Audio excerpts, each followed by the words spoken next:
I'm going to call the police right now to take you to jail, you damn cleaning lady! I swear to God you'll rot in prison for stealing my jewels! But ma'am, I didn't do anything. I'm not a thief. I didn't steal anything. Let me explain. The scream tore through the Harrington estate in Beverly Hills like a gunshot, shattering the fake Christmas cheer that had filled the mansion just seconds before. Victoria Harrington, dripping in a blood-red Valentino gown, her neck weighed down by enough diamonds to buy a small island, stood in the center of her marble foyer, her face twisted in pure, venomous rage as she pointed a trembling, manicured finger at Rosa Delgado, the 52-year-old housekeeper who had just walked in from the kitchen carrying a tray of champagne glasses. Rosa froze, her calloused hands gripping the silver tray so hard, her knuckles turned white, her eyes wide with terror and confusion, as every single guest at the exclusive Christmas Eve party turned to stare at her like she was a criminal caught red-handed. The room was packed with Los Angeles elites, movie producers, tech billionaires, plastic surgeons to the stars, all of them now whispering, gasping, pulling out their phones to record what was about to become the most scandalous moment of the year. Victoria's husband, Gregory Harrington, a real estate mogul worth over $300 million, stood beside his wife with his arms crossed, his cold blue eyes boring into Rosa like she was dirt on his Italian leather shoes, while their 24-year-old son, Bryce Harrington, leaned against the grand staircase with a smirk on his face, sipping his whiskey like he was watching his favorite reality TV show unfold in real time. Mrs. Harrington, please, I don't understand. What are you talking about? I didn't do anything. Rosa's voice cracked, her thick accent making her words stumble as tears began streaming down her weathered face. She had worked for the Harrington family for 8 years, cleaning their 5 bathrooms, scrubbing their floors, washing their designer clothes, all while sending every penny back to her 2 teenage sons in El Salvador, praying that one day she could bring them to America and give them the life she never had. But now, in front of 50 of the richest, most powerful people in California, she was being accused of stealing Victoria's emerald and diamond necklace, a piece worth over $2 million that had supposedly vanished from the master bedroom safe just hours before the party. You were the only one in my room today, Rosa. The only one, Victoria shrieked, her voice climbing higher and higher until it sounded like nails on a chalkboard. You cleaned my bedroom this morning and now my necklace is gone. What did you do with it? Did you sell it already? Did you give it to one of your little friends? The accusation hung in the air like poison, and Rosa felt her entire world collapsing around her as the guests began nodding, murmuring their agreement, their faces filled with disgust and judgment, as if her guilt had already been decided by the color of her skin and the uniform she wore. But here's what none of them knew. What none of them could have possibly imagined was that the real thief wasn't some desperate housekeeper trying to escape poverty. No, the real thief was standing right there in that room, dressed in a $1,000 suit, sipping champagne, and watching Rosa's humiliation with cold, calculated satisfaction. And when the truth finally comes crashing down like a wrecking ball through that mansion, it's going to expose lies so twisted, so dark, that even the Harrington family's army of lawyers won't be able to cover it up. So listen, if you're watching this right now, do not click away, because what's about to happen next is going to blow your mind. Hit that subscribe button for Journeys of Redemption, smash that like, drop a comment telling me what city and state you're watching from. I want to know if this message is reaching New York, Texas, Florida, or wherever you are. And share this video with someone who needs to see that justice, real justice, always finds a way to break through the lies. Because trust me, when Rosa's true story comes to light, and when the identity of the real criminal is revealed, you're going to realize that nothing in this mansion was ever what it seemed.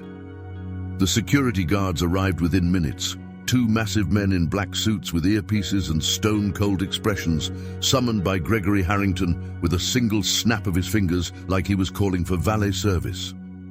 Rosa stood trembling in the center of the foyer, her cleaning apron still tied around her waist, her hands shaking so violently she could barely breathe as one of the guards stepped forward and barked, "Ma'am, we need you to empty your pockets, now."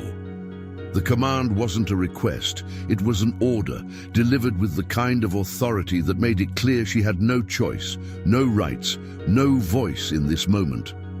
Rosa's heart pounded so hard, she thought it might explode right there, on the pristine white marble floor, as she slowly reached into the pockets of her worn black pants and pulled them inside out, revealing nothing but a crumpled tissue, a small rosary with wooden beads, and a faded photograph of her two sons, Miguel and Carlos, smiling at the camera in their school uniforms. "That's it? That's all you got?" The guard sneered, his tone dripping with suspicion as he snatched the photo from her hand and held it up to the light like it was evidence in a murder trial. Victoria Harrington stood just a few feet away, her arms crossed over her chest, her face a mask of cold fury as she watched Rosa's humiliation unfold with the kind of satisfaction that only comes from someone who believes they are untouchable, someone who has never been told no in their entire life. "Search her bag, search her locker, search everything she owns in this house," Victoria commanded, her voice sharp and venomous as she gestured toward the back hallway that led to the servants' quarters, a cramped, windowless room in the basement where Rosa had been living for the past 8 years. The guests, still gathered in the foyer and spilling into the adjacent living room, whispered among themselves, their eyes glued to the spectacle like it was the season finale of their favorite drama series. "I knew something was off about her," one woman in a silver Chanel dress muttered to her husband, loud enough for Rosa to hear. "These people come here with nothing, and the second you give them an opportunity, they take advantage of you," another man added, shaking his head as if Rosa's guilt were already carved in stone. The second security guard disappeared down the hallway, his heavy footsteps echoing through the mansion, and Rosa felt her knees buckle beneath her as the weight of the accusation, the shame, the sheer injustice of it all, threatened to drag her down to the floor. She wanted to scream, to run, to disappear into thin air, but all she could do was stand there, frozen, as tears streamed down her face and her lips moved in silent prayer, begging God for a miracle she wasn't sure would ever come. Minutes felt like hours as the guard returned, carrying Rosa's small duffel bag, a faded navy blue bag she had brought with her from El Salvador 8 years ago, the only possession she owned that held any sentimental value. He dumped the contents onto the marble floor without hesitation, and out spilled her entire life. A spare uniform, a pair of sneakers with holes in the soles, a toothbrush, a bar of soap, a Spanish Bible with pages so worn they were falling apart, and a small envelope containing $23 in cash. Her savings for the week, money she had planned to wire to her sons the next morning. "That's it?" Victoria scoffed, her voice dripping with disdain as she stared down at the pitiful pile of belongings like they were garbage. "Where's the necklace, Rosa? What did you do with it? Did you hide it somewhere? Did you mail it to someone?" Rosa's voice cracked as she tried to speak, her words tumbling out in broken English mixed with desperate Spanish. "I swear, Mrs. Harrington, I swear on my children's lives I didn't take anything. I would never..." But before she could finish, Gregory Harrington stepped forward, his tall frame casting a shadow over Rosa as he looked down at her with the kind of cold, calculating gaze that made her feel like an insect beneath his shoe. "Save it," he said, his voice low and menacing. "We trusted you. We gave you a job, a place to live, and this is how you repay us, by stealing from us." The accusation hit Rosa like a physical blow, and she stumbled backward, her hand clutching her chest as if she could somehow hold her breaking heart together.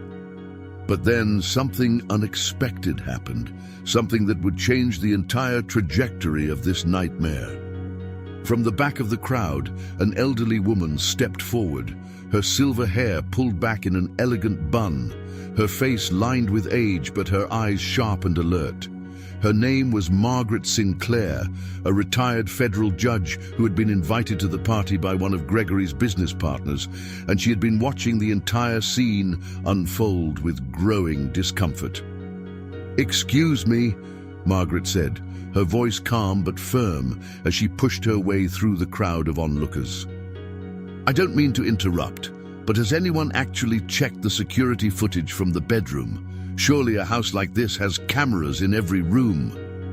The question hung in the air like a bomb waiting to explode, and for the first time since the accusation began, Victoria Harrington's confident expression faltered just for a split second before she quickly recovered and snapped, "The cameras in the bedroom were turned off for privacy.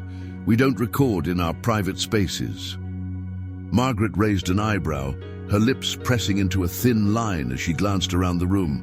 "How convenient," she said quietly, but loud enough for several guests to hear, and suddenly the whispers in the crowd shifted, no longer directed at Rosa, but at the Harringtons themselves. Rosa looked up at Margaret with wide, tear-filled eyes, a flicker of hope igniting in her chest for the first time since this nightmare began. But before anyone could say another word, Bryce Harrington, the spoiled, arrogant son who had been leaning against the staircase this entire time, suddenly laughed, a sharp, mocking sound that cut through the tension like a knife. "Oh, come on," he said, rolling his eyes as he pushed himself off the railing and sauntered toward the center of the room, his expensive cologne filling the air as he stopped just a few feet from Rosa. "You really think my mom is lying? You think we're the bad guys here?" He gestured toward Rosa with a dismissive wave of his hand. "Look at her. She's a housekeeper. She cleans toilets for a living. You think she wouldn't jump at the chance to steal a $2 million necklace and disappear back to whatever third world country she came from?" The words were like daggers, each one designed to humiliate, to dehumanize, to remind Rosa and everyone watching that in this world, in this house, she was nothing. But what Bryce didn't know, what none of them knew, was that Rosa Delgado wasn't just a housekeeper. She had a past, a story, a truth buried so deep that even she had tried to forget it. And when that truth finally surfaced, it wouldn't just vindicate her, it would destroy the Harrington family's carefully constructed empire of lies. The room fell into an uncomfortable silence, the kind of silence that feels heavy and suffocating, as if the air itself is holding its breath, waiting for something, anything to break the tension. Rosa stood there, her body trembling, her mind racing, her heart screaming for justice that seemed impossibly far away. But deep inside, beneath the fear and the shame, a small spark of defiance began to flicker, a voice whispering that this wasn't over, that the truth always finds a way to rise to the surface, no matter how deep it's been buried.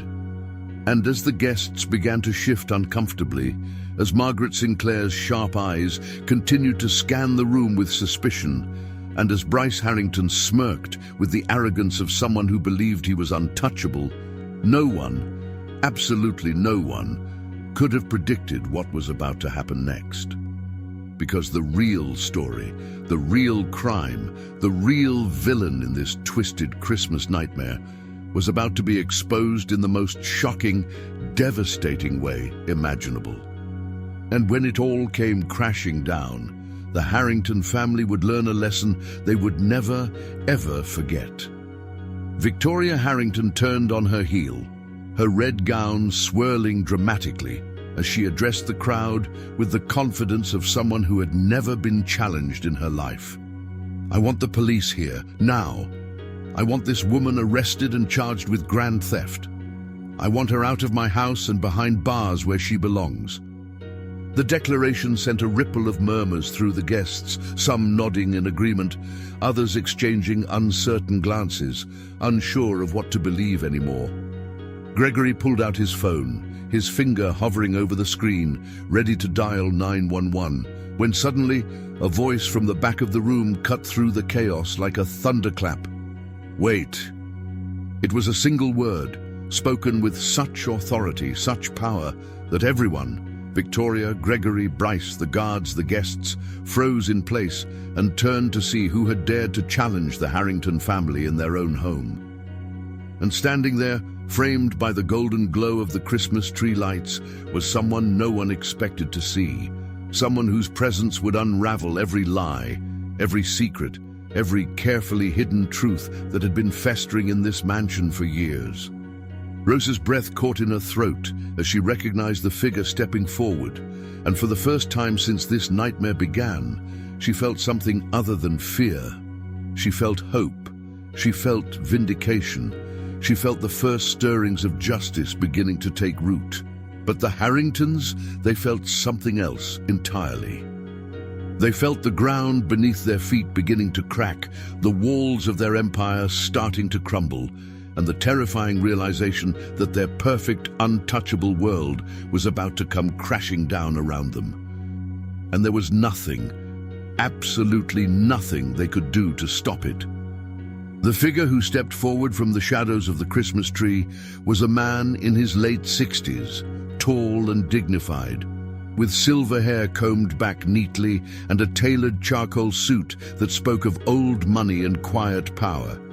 His name was Thomas Caldwell, and he wasn't just any guest at this party. He was a retired detective from the Los Angeles Police Department, a legend in law enforcement circles who had spent 30 years solving cases that others had deemed impossible.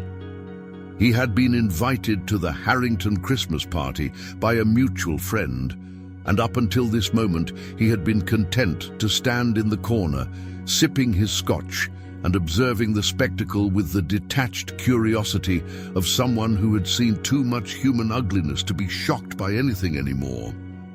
But something about this situation, something about the way Victoria Harrington was so eager to destroy this woman without a shred of actual evidence, had triggered every instinct he had honed over 3 decades of chasing down liars, thieves, and criminals who thought they were smarter than the law.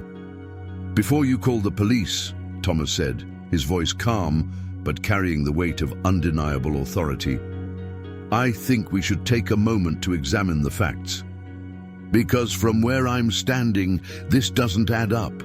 Victoria's face flushed crimson, her eyes narrowing into slits as she turned to face him. "Excuse me? Who do you think you are to question me in my own home?" Thomas didn't flinch, didn't blink, didn't show even a flicker of intimidation as he met her gaze head-on. "I'm someone who knows the difference between evidence and assumption, Mrs. Harrington, and right now, all you have is the latter." The room erupted into whispers. The guests now divided into 2 camps, those who were offended on Victoria's behalf and those who were suddenly very interested in what this retired detective had to say. Gregory Harrington stepped forward, his jaw clenched tight, his voice low and dangerous. "Detective Caldwell, I appreciate your concern, but this is a private matter. We have every reason to believe that Rosa is responsible for the theft, and we have every right to pursue legal action."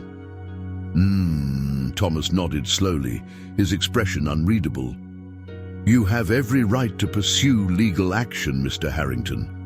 But you also have a responsibility to ensure that you're accusing the right person. So let me ask you a few questions." He turned his attention to Victoria, his sharp eyes locking onto hers like a laser. "You said the necklace was in your bedroom safe this morning. Who else has access to that safe?" Victoria hesitated, just for a fraction of a second before answering. "Only Gregory and I have the combination. No one else." Thomas raised an eyebrow. "No one else? Not even your son?" Bryce, who had been lounging against the staircase with his whiskey glass, suddenly straightened up, his smirk fading. "What the hell are you implying, old man?" Thomas ignored him and continued. "And you're absolutely certain the necklace was in the safe this morning? You saw it with your own eyes?" Victoria's confidence wavered. and she glanced at Gregory before answering. "Well, I didn't physically open the safe this morning, but I checked it 2 days ago, and it was there." Thomas let that statement hang in the air for a moment, allowing everyone in the room to absorb the significance of what she had just admitted.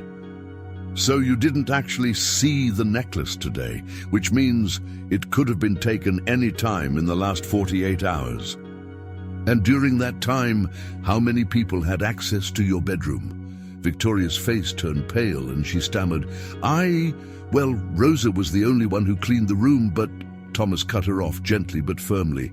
"But your son lives here. Your husband lives here. You have a personal assistant who comes and goes. You've had contractors working on the East Wing renovation for the past month. You've had caterers, florists and event staff in and out of this house all week preparing for this party. So tell me, Mrs. Harrington, why are you so convinced that Rosa, and only Rosa, is the thief?" The question landed like a bomb, and the room fell into stunned silence. Rosa, still standing in the center of the foyer with tears streaming down her face, looked at Thomas Caldwell like he was an angel sent from heaven, her lips trembling as she whispered, "Thank you, thank you." But Victoria wasn't ready to back down. "Because she was the last person in my room, because she's the only one who had the opportunity." Thomas shook his head slowly. "Opportunity isn't proof, Mrs. Harrington. It's speculation. And in my experience, when someone is this eager to pin a crime on the most vulnerable person in the room, it's usually because they're trying to hide something."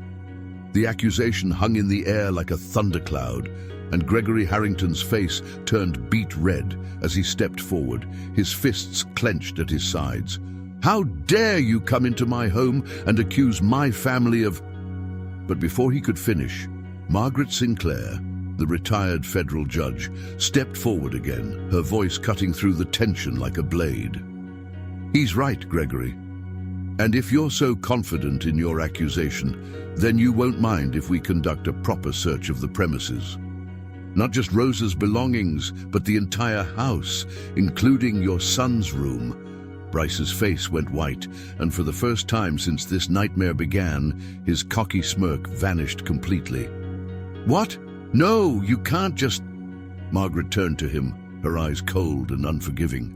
"If you have nothing to hide, then you have nothing to fear. Isn't that what you just said about Rosa?" The trap had been set, and Bryce had walked right into it. Gregory and Victoria exchanged a panicked glance, and in that moment, Thomas Caldwell knew that there was something rotten in this house, something far darker than a stolen necklace. "I'll tell you what," Thomas said, his voice calm and measured. "Let's make this simple. Let's search every room in this house, starting with the master bedroom, then the son's room, then the guest rooms, and finally Rosa's quarters. If the necklace is here, we'll find it. And if it's not, then we'll know for certain that it was taken by someone who's already left the premises. Fair?" Victoria opened her mouth to protest, but before she could speak, several of the guests began nodding in agreement, murmuring their support for the idea. She was trapped, cornered by her own arrogance and the growing suspicion of the people she had invited into her home. "Fine," she said through gritted teeth. "Search the house. But when you don't find anything, I expect an apology." Thomas smiled, a thin, knowing smile that sent a chill down Victoria's spine. "If I'm wrong, Mrs. Harrington, you'll have my sincerest apology. But if I'm right..." He let the sentence hang in the air, unfinished, as he turned and gestured for the security guards to follow him. The search began in the master bedroom, a sprawling suite on the second floor with floor-to-ceiling windows overlooking the manicured gardens of the Beverly Hills estate.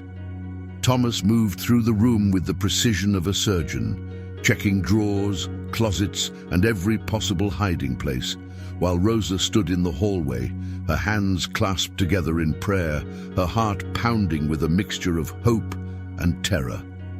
The master bedroom yielded nothing. The guest rooms yielded nothing. And then, finally, Thomas Caldwell stood outside the door to Bryce Harrington's bedroom, his hand resting on the doorknob as he turned to look at the young man who had been so quick to mock and humiliate Rosa just minutes earlier. "Shall we?" Thomas asked, his voice deceptively polite. Bryce's face was pale, his hands trembling as he shoved them into his pockets. "This is ridiculous. You're wasting everyone's time." But Thomas didn't wait for permission. He opened the door and stepped inside, and what he found in that room would change everything. The bedroom was a mess. Clothes strewn across the floor, empty liquor bottles on the nightstand, a laptop open on the bed with a poker website still running on the screen. Thomas moved methodically through the space, checking under the bed, inside the closet, behind the dresser, until finally his hand reached into the pocket of a leather jacket hanging on the back of a chair. And there, nestled in the silk lining, was the emerald and diamond necklace. Thomas pulled it out slowly, holding it up to the light as the green stones sparkled like fire, and the entire room, the entire mansion, seemed to hold its breath. He turned to face Bryce, whose face had gone from pale to ashen, his eyes wide with panic. "Care to explain this?" Thomas asked, his voice quiet but deadly. Bryce's mouth opened and closed like a fish gasping for air, but no words came out. Victoria let out a strangled gasp, her hand flying to her mouth as she stared at her son in horror. Gregory's face turned purple with rage, his fists clenched so tight his knuckles turned white, and Rosa collapsed to her knees in the hallway, her body shaking with sobs of relief, her hands covering her face as 8 years of pain, humiliation, and injustice finally began to lift from her shoulders. Margaret Sinclair stepped forward, her voice cold and authoritative. "Bryce Harrington, you have some explaining to do, and I suggest you start talking before I call the real police and have you arrested for theft and filing a false report." Bryce's legs gave out, and he sank onto the edge of his bed, his head in his hands. "I didn't mean for it to go this far," he whispered, his voice cracking. I needed the money. I owe people. Bad people. I was going to pawn the necklace and pay them back, and I thought if I blamed Rosa, no one would question it. She's just a housekeeper. Who would believe her over me? The confession hung in the air like poison, and the guests who had been so quick to judge Rosa, so eager to assume her guilt, now stood in stunned, ashamed silence. Thomas Caldwell placed the necklace on the dresser and turned to face the crowd. This is what happens when we let prejudice and privilege blind us to the truth. This woman, he gestured to Rosa, who was still kneeling in the hallway, tears streaming down her face, was nearly destroyed tonight because it was easier to believe she was a criminal than to consider that the real thief might be someone you trusted, someone you loved, someone who looked like you. His words cut deep, and several of the guests looked away, unable to meet his gaze. Victoria Harrington stood frozen, her world crumbling around her as she stared at her son, the boy she had raised, the boy she had given everything to, and realized that she had created a monster. Gregory turned away, his shoulders slumped in defeat, unable to face the truth of what his family had become.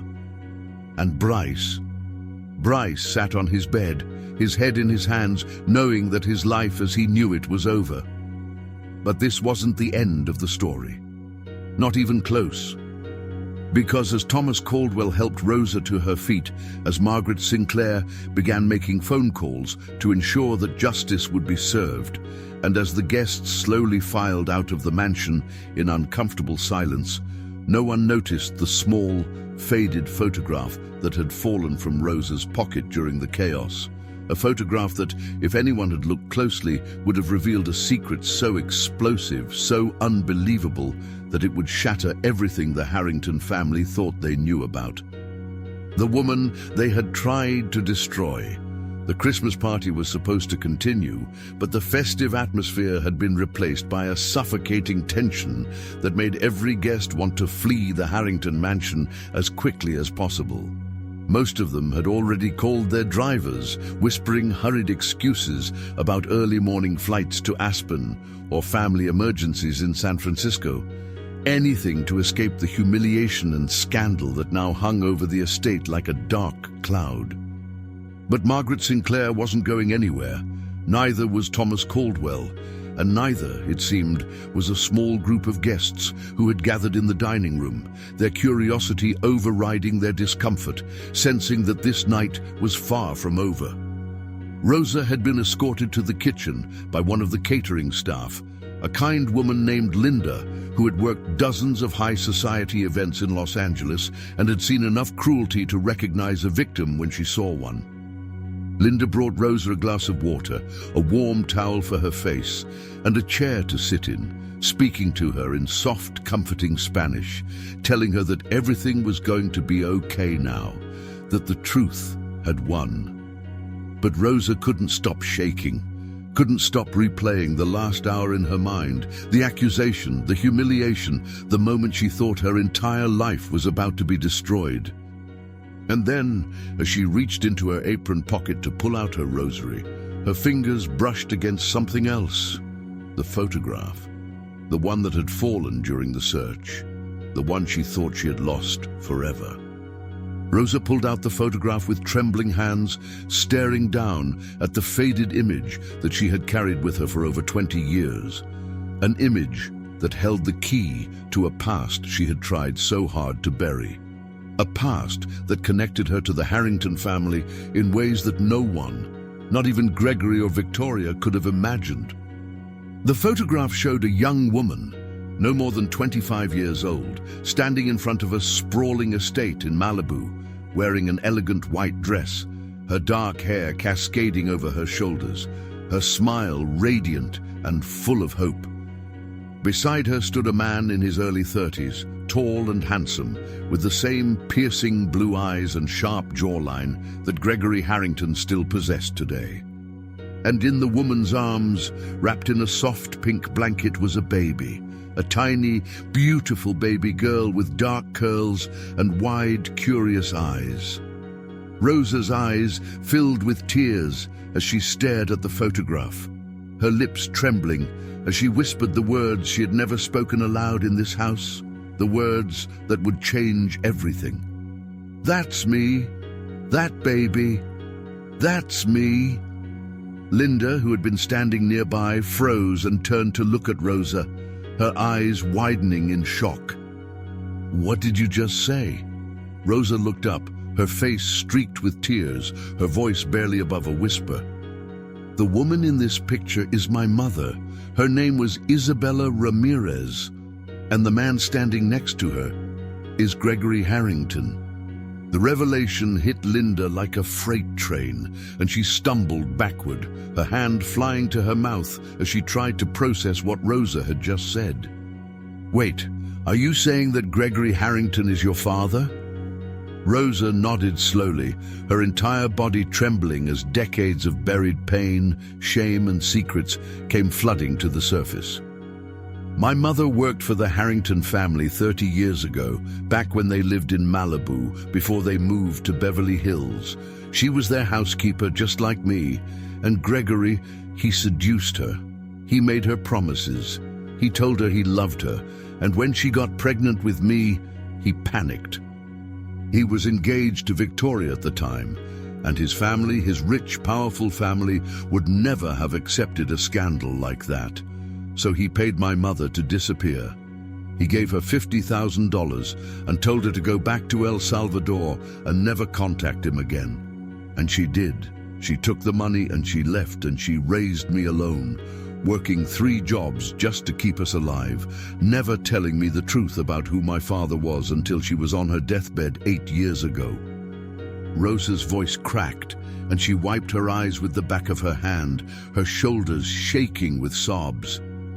"Before she died, she made me promise that I would come to America, that I would find him, that I would make him acknowledge what he did. But when I finally got here, when I finally stood in front of him and told him who I was, he looked me in the eyes and said, 'I don't know you. You're lying. Get out of my sight.' So I stayed. I took a job as his housekeeper, and I stayed because I needed to survive, because I needed to send money to my sons, and because some part of me, some stupid, broken part of me, still hoped that one day he would look at me and see his daughter. Linda stood frozen, her mind racing as she tried to comprehend the magnitude of what Rosa had just revealed. "Does anyone else know about this?" Rosa shook her head. "No one. I never told anyone. I was too ashamed, too afraid. But tonight, when they accused me of being a thief, when they treated me like I was nothing, like I was garbage, I realized that I can't keep hiding anymore. I can't keep pretending that this secret doesn't exist, because it does, and it's time for the truth to come out." Linda's eyes filled with tears, and she reached out to squeeze Rosa's hand. "You need to tell them. You need to tell everyone in that dining room what you just told me. Because if you don't, they're going to keep treating you like you're invisible, and you deserve so much more than that." Rosa looked down at the photograph in her hands, her heart pounding in her chest, and for the first time in 8 years, she felt a spark of courage ignite inside her. She stood up slowly, her legs shaky but determined, and she walked out of the kitchen, through the hallway, and into the dining room where Margaret Sinclair, Thomas Caldwell, and a handful of remaining guests were gathered around the long mahogany table, discussing what should be done about Bryce and whether the police should be called. Gregory and Victoria sat at opposite ends of the table, their faces pale and drawn, their once perfect marriage now cracked and crumbling under the weight of their son's betrayal. Rosa stepped into the doorway, and the room fell silent as every head turned to look at her. Thomas Caldwell was the first to speak, his voice gentle. "Rosa, are you all right? Do you need anything?" Rosa shook her head, her hands gripping the photograph so tightly her knuckles turned white. "I need to tell you something, all of you, something that I should have said a long time ago." Margaret Sinclair leaned forward, her sharp eyes studying Rosa's face with intense curiosity. "Go ahead, dear. We're listening." Rosa took a deep breath, her voice trembling, but growing stronger with every word. "My name is Rosa Delgado, but my mother's name was Isabella Ramirez. 30 years ago, she worked as a housekeeper for the Harrington family in Malibu. And 30 years ago, Gregory Harrington got her pregnant with me." The room erupted into gasps and shocked murmurs, and Gregory Harrington's face went white as a sheet, his mouth opening and closing as if he were trying to speak but couldn't find the words. Victoria's head snapped toward her husband, her eyes blazing with fury and disbelief. "What is she talking about, Gregory? What is she talking about?" Gregory stood up abruptly, his chair scraping loudly against the floor, his hands shaking as he pointed at Rosa. "She's lying! This is some kind of sick joke. I don't know this woman. I don't know her mother. This is insane!" But Rosa didn't back down. She stepped forward, holding up the photograph for everyone to see, her voice steady and unwavering. "This is my mother. This is you. And this is me when I was 3 months old. My mother kept this picture her entire life, and she told me the truth before she died. You paid her to disappear, Mr. Harrington. You gave her $50,000 and told her to go back to El Salvador and never contact you again. And she did. She protected your secret. She protected your reputation, but I'm done protecting you." The photograph was passed around the table, and as each person looked at it, the resemblance became undeniable. The same dark eyes, the same delicate features, the same quiet strength that Rosa carried in her face. Margaret Sinclair studied the photograph for a long moment before looking up at Gregory, her expression cold and unforgiving. "This is a serious accusation, Mr. Harrington. And if it's true, it means you've been lying to your wife, your family, and everyone in this room for 30 years. Gregory's face turned red, and he slammed his fist on the table. "I don't have to listen to this. This is my house. Get out. All of you, get out." But no one moved. Instead, Thomas Caldwell stood up, his voice calm but filled with authority. "If you're innocent, Mr. Harrington, then prove it. Take a DNA test. It's simple, it's fast, and it will settle this once and for all." The suggestion hung in the air like a guillotine blade, and Gregory's face went from red to pale in an instant. He looked around the room, searching for an ally, for someone to defend him, but all he saw were faces filled with suspicion, judgment, and disgust. Victoria stood up slowly, her voice shaking with rage and heartbreak. "Is it true, Gregory? Is she your daughter?" Gregory's silence was all the answer she needed. Victoria let out a strangled sob, her hand flying to her chest as if she had been physically struck, and she stumbled backward, her world shattering into a million pieces. How could you?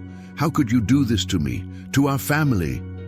Gregory reached out toward her, his voice desperate. "Victoria, please, I can explain." But Victoria slapped his hand away, her eyes blazing with fury. "Don't you dare touch me, don't you dare!"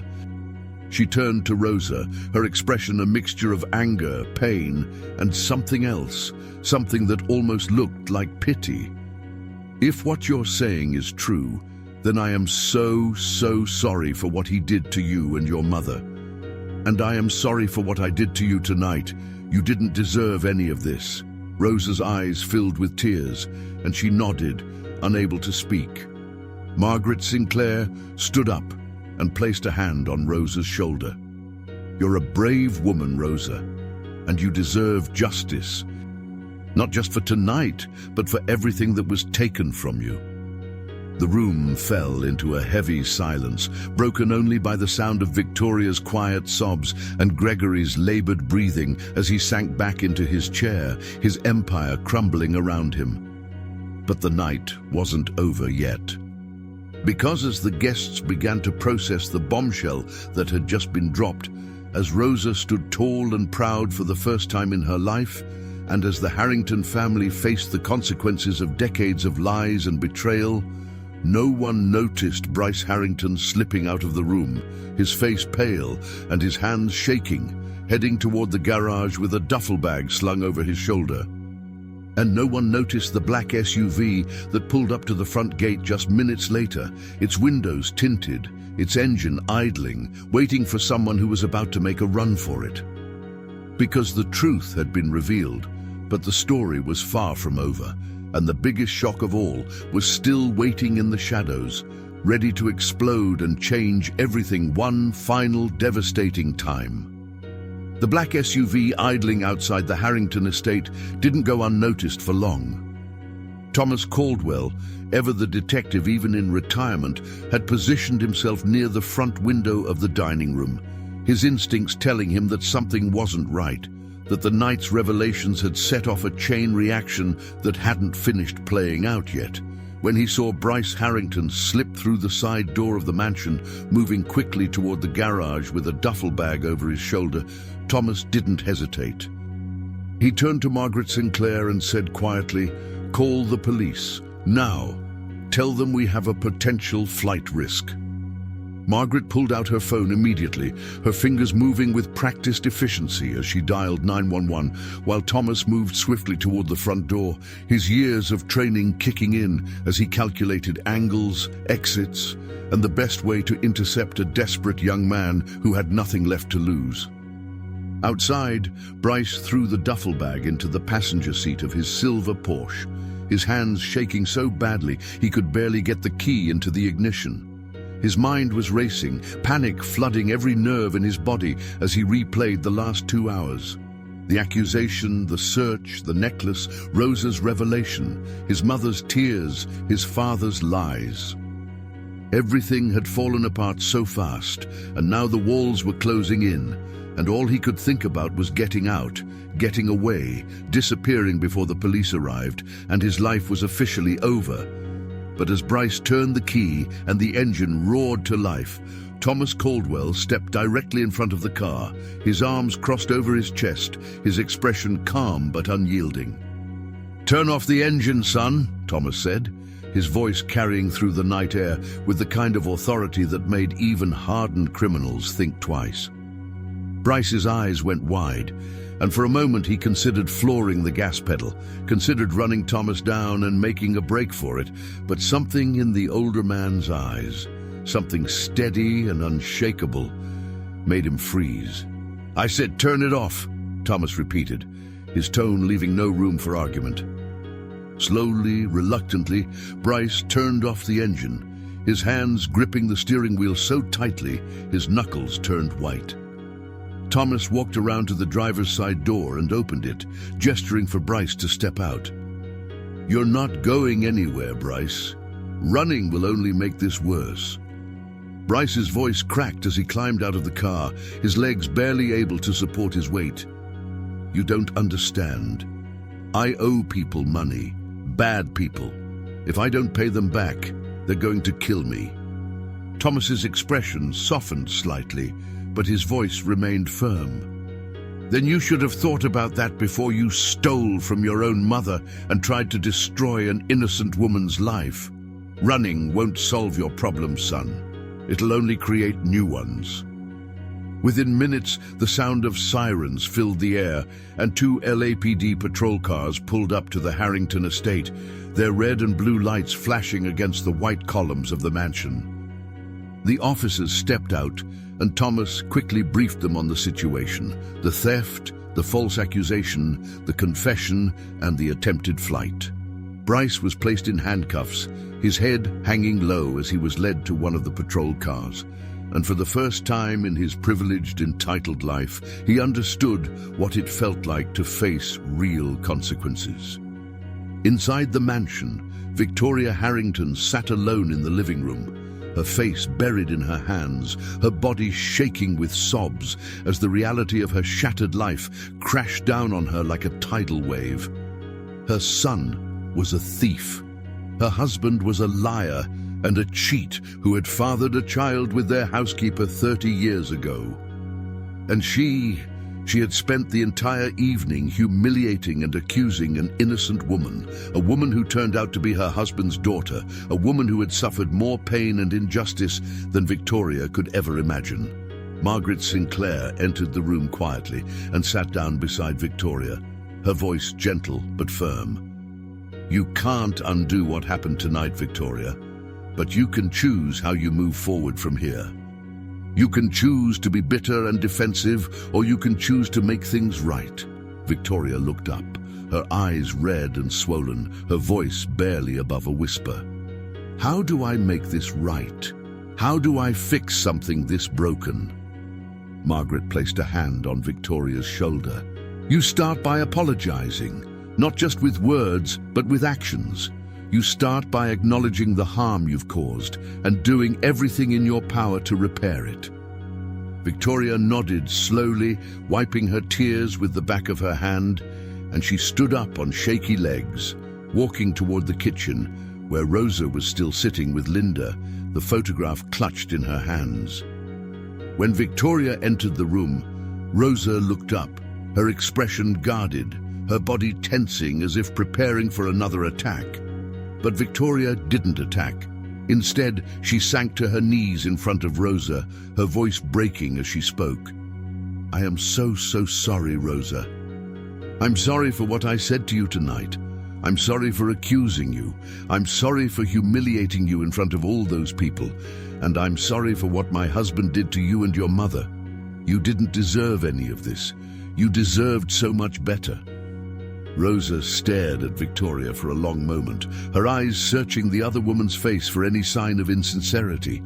But all she saw was genuine remorse, genuine pain, genuine regret. Slowly, Rosa reached out and placed a hand on Victoria's shoulder. "I forgive you, Mrs. Harrington, not because you deserve it, but because holding on to anger will only destroy me. My mother taught me that bitterness is a poison that kills the person who carries it. So I forgive you, but I can't stay here. I can't work in this house anymore." Victoria nodded, tears streaming down her face. "I understand, and I don't expect you to. But please, let me help you." Let me do something to make this right. Over the next few days, the story of what happened at the Harrington Christmas party spread like wildfire through Beverly Hills and beyond.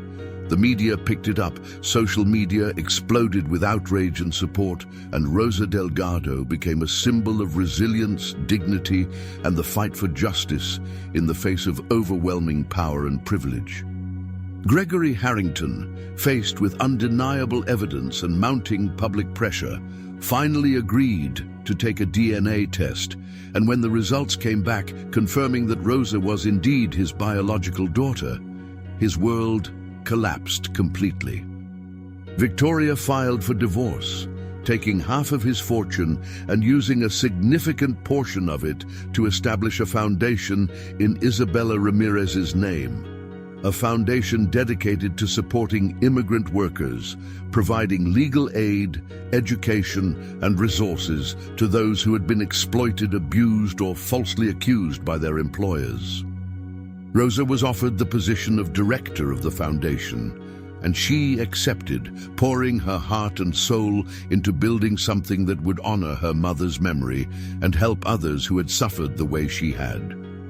Bryce Harrington was charged with grand theft and filing a false police report, and after a highly publicized trial, he was sentenced to 2 years in county jail and 5 years of probation, along with mandatory community service working with organizations that supported victims of false accusations.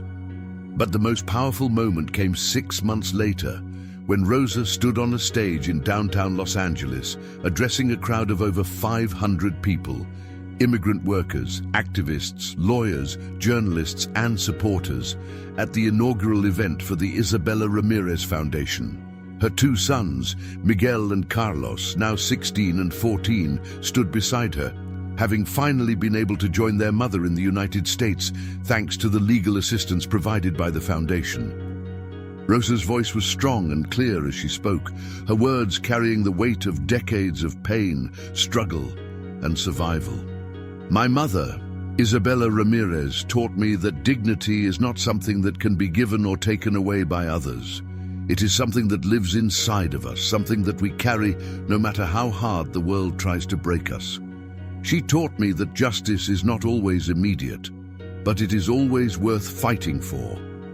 And she taught me that forgiveness is not weakness, it is the greatest strength we possess. The crowd erupted into applause, and Rosa felt tears streaming down her face, but this time they were tears of joy, tears of pride, tears of hope. She looked out at the sea of faces before her and saw her mother's legacy living on, saw the impact that one woman's courage and sacrifice had made, and she knew that everything she had endured had been worth it. Thomas Caldwell and Margaret Sinclair sat in the front row, both of them smiling with pride as they watched Rosa speak. After the event, Thomas approached Rosa and shook her hand firmly. "Your mother would be so proud of you, Rosa. You've turned your pain into purpose, and that's the most powerful thing anyone can do." Rosa smiled, her eyes shining with gratitude. "Thank you, Mr. Caldwell. Thank you for believing me when no one else did. Thank you for standing up for me." Thomas shook his head. "You stood up for yourself, Rosa. I just helped clear the path." As the months turned into years, the Isabella Ramirez Foundation grew into one of the most respected and effective organizations in California, helping thousands of immigrant workers secure fair wages, safe working conditions, and legal protection against exploitation and abuse. Rosa became a sought-after speaker, traveling across the country to share her story and inspire others to fight for justice, dignity, and truth. And Gregory Harrington, he lost everything: his wife, his fortune, his reputation, and most importantly, his sense of self. He spent the rest of his days living in a modest apartment in Pasadena, estranged from his son, rejected by his former social circle, and haunted by the choices he had made 30 years ago. But even in his downfall, there was a lesson. A reminder that no amount of money, power, or privilege can protect you from the consequences of your actions, and that the truth, no matter how deeply buried, will always find a way to rise to the surface. Rosa never spoke to Gregory again after that Christmas night. She didn't need to. She had said everything she needed to say, and she had reclaimed her dignity, her identity, and her voice.